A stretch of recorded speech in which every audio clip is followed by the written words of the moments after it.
और चले बात करेंगे राजधानी भोपाल से बड़ी खबर की, जहां पर अतिथि शिक्षक धरने पर बैठे हुए हैं और अतिथि शिक्षकों पर लाठीचार्ज हुआ। अतिथि शिक्षकों को लाठीचार्ज का यहां पर अतिथि शिक्षक जो है उन्होंने लाठीचार्ज का आरोप भी लगाया है और जबरन खदेड़ने का भी गंभीर आरोप लगाया है। तो देखिए, अतिथि शिक्षक लगातार नियमित करने की मांग कर रहे हैं, इसी पर अड़े हुए हैं। जब प्रशासन यहां पर पहुंचा तो पुलिस की ओर से लाठीचार्ज किया गया, ऐसा कहना है इन अतिथि शिक्षकों का। उनका कहना था कि हमको यहां से भगाने की कोशिश की गई है, खदेड़ने का आरोप भी पुलिस पर लगाया है अतिथि शिक्षकों ने। और भोपाल से अतुल हमारे साथ जुड़ चुके हैं। अतुल, देखिए यहाँ पर जब धरने पर बैठे हुए थे अतिथि शिक्षक, उसके बाद पुलिस जाती है, लाठीचार्ज होता है और यहाँ पर अतिथि शिक्षकों ने गंभीर आरोप लगाए हैं। कैसे देखा जाए और क्या ये प्रदर्शन उनका अभी भी जारी है? क्या कुछ इसको लेकर पूरी अपडेट मिल रही है?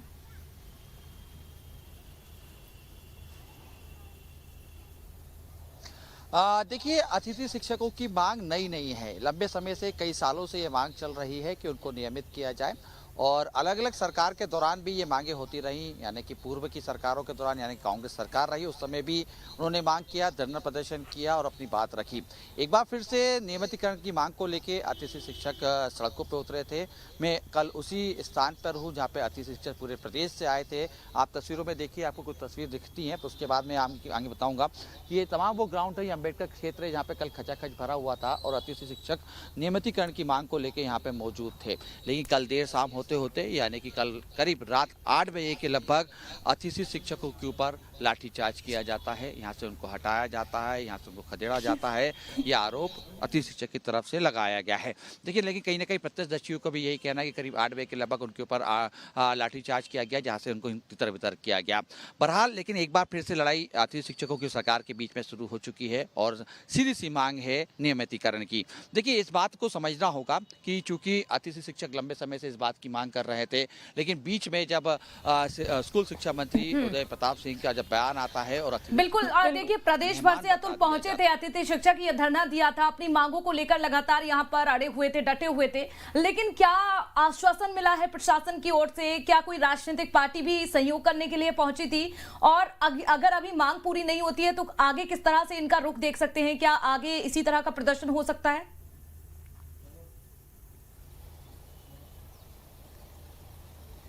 देखिए, अतिथि शिक्षक अपनी मांग पर अड़े हुए हैं। हालांकि वो अब यहाँ पे नहीं है, अपने क्षेत्र में लौट गए हैं, लेकिन चूंकि अतिथि शिक्षकों से जुड़ा हुआ मामला है, एक बड़ा वोट बैंक उनको माना जाता है। ऐसे में कांग्रेस की तरफ से भी पूरा समर्थन उनको मिला था। कल कांग्रेस के प्रदेश अध्यक्ष जीतू पटवारी इसी जगह पर पहुंचे थे, धरने में उनके साथ मौजूद रहे थे। कुछ अतिथि शिक्षक जब यहाँ से लाठीचार्ज किया गया उसके बाद उनको पीसीसी दफ्तर में उनको रात रुकने की जगह भी दी गई थी। यानी कुल मिला के कह सकते कि देखिए, एक सियासत का एक बड़ा मुद्दा अतिथि शिक्षक बन चुके हैं और खासतौर पर जब लाठीचार्ज जिससे मामला सामने निकल के आए तो कहीं ना कहीं नाराजगी देखने को मिलती भी है। हालांकि अतिथि शिक्षक की तरफ से अब यही कहा जा रहा है कि इस लड़ाई को यही नहीं रोका जाएगा, आगे भी लड़ाई लड़ी जाएगी। न केवल राजधानी भोपाल, अलग अलग जिलों में अतिथि शिक्षक धरना प्रदर्शन करते हुए दिखाई देंगे और मांग केवल नियमितीकरण की रहेगी। देखिए, अतिथि शिक्षक स्पष्ट रूप से कल इस बात को कहते हुए नजर आए कि जब मध्य प्रदेश के अंदर स्कूलों के अंदर शिक्षकों की कमी थी, ग्रामीण अंचलों में शिक्षक नहीं थे, स्कूल पूरी तरीके से शिक्षकों के बिना चल रहा था, उस दौरान अतिथि शिक्षकों ने अपनी पूरी जिम्मेदारी निभाई भी थी और ग्रामीण अंचल नहीं, शहरों में भी अपनी सेवाएं दी थी। अब चूंकि लंबा समय बीत चुका है और ऐसे में सरकार का दायित्व ये बनता है कि उन्हें नियमित कर दिया जाए। बहरहाल, सरकार की तरफ से अभी इस प्रकार के कोई भी इस पूरे मामले को लेकर कोई भी बयान सामने निकल के नहीं आया है। जिला प्रशासन की तरफ से भी लाठीचार्ज को लेकर किसी प्रकार की कोई बात नहीं की गई। हालांकि जिस तरीके से कल अतिथि शिक्षक यहाँ पे मौजूद थे, तमाम चारों तरफ से यहाँ पे बैरिकेड लगा दिए गए थे, पुलिस बल को यहाँ पे तैनात कर दिया गया था। दिन भर धरना चलने के बाद रात के अंधेरे में जब लाठीचार्ज होता है तो एक बड़ा सवाल जिला प्रशासन के ऊपर उठता है कि वो शिक्षक जिसे देश के अंदर गुरु की उपमा दी जाती है और सर्वश्रेष्ठ गुरु को माना जाता है, उन गुरु पर जब लाठीचार्ज होता है तो आखिर बिल्कुल ये सवाल भी खड़े करता है कि एक तरफ तो लाठीचार्ज उनके ऊपर किया जाता है, वहीं खदेड़ने का आरोप अतिथि शिक्षक लगाते हुए नजर आते हैं। वो अपनी मांग कर रहे हैं, नियमितीकरण की उनकी मांग है, लेकिन अभी तक उनकी मांगों को सुना नहीं गया है। तमाम तरीके के सवाल हैं कि आखिरकार उनके ऊपर लाठीचार्ज क्यों किया गया, और खासकर तब जब वो भोजन कर रहे थे। बहुत शुक्रिया आपका अतुल, जानकारी साझा करने के लिए। और चलिए आगे बढ़ेंगे। रायपुर से एक बड़ी खबर का रुख करेंगे, जहां पर डीएड अभ्यर्थियों के प्रदर्शन का दूसरा दिन।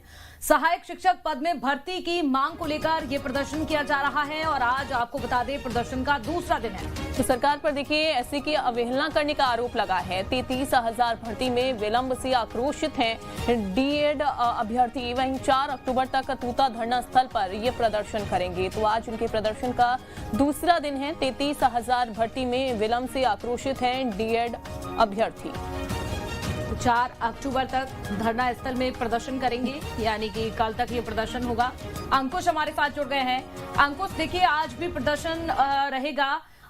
कल की अगर बात करें तो क्या कुछ इस प्रदर्शन में देखने को मिला है? किस तरीके की तस्वीरें सामने आ रही है? क्या इनकी मांगों को सुना गया है या फिर लगातार ये अड़े हुए हैं?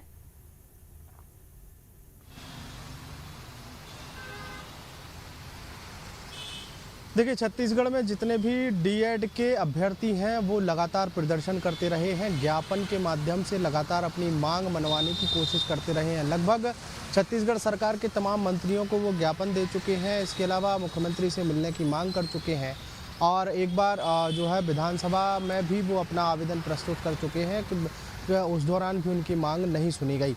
दरअसल इस पूरे मामले को अगर कहा जाए तो डीएड अभ्यर्थियों का आरोप है कि एससी और एचसी दोनों ही कोर्ट की तरफ से जो शिक्षा विभाग में जो भर्तियां हुई हैं वो अवैध हैं। कुल मिलाकर डीएड अभ्यर्थियों की नियुक्तियां होनी थी, लेकिन बीएड अभ्यर्थियों की नियुक्तियां कर दी गई, ऐसे आरोप लगाए गए हैं। इन आरोपों के साथ साथ वो लगातार मांग कर रहे हैं कि जो सहायक शिक्षक हैं उनकी जगह पर या उनकी पोस्ट पर डीएड अभ्यर्थियों की नियुक्ति की जाए। और ऐसा नहीं है कि इनकी नियुक्ति को लेकर पहले भी बात नहीं हुई है, पहले भी बात हुई है। सरकारी तौर पर अगर कहा जाए तो जब बीजेपी विपक्ष में रही है तब भी उन्होंने इनकी मांगों का समर्थन किया था, लेकिन अब सरकार बनने के बाद लगातार उस पूरे विषय पर जांच चल रही है, बातचीत चल रही है। अभी तक कोई हल नहीं निकल पाया है और यही कारण है कि डीएड अभ्यर्थियों ने अब मोर्चा खोल दिया है। राजधानी रायपुर के तूता धरना स्थल पर 2 तारीख यानी गांधी जयंती के दिन से ये लोग इकट्ठे हुए हैं और गांधी का वेशभूषा में इन्होंने प्रदर्शन शुरू किया है।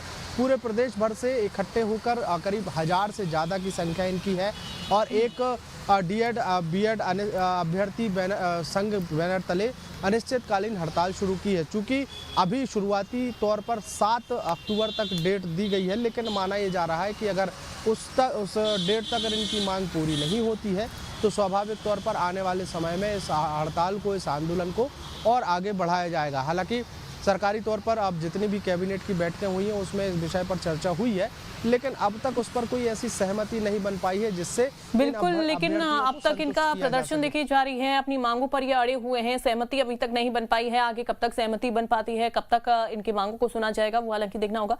बहुत शुक्रिया आपका अंकुश। रायपुर से बड़ी खबर।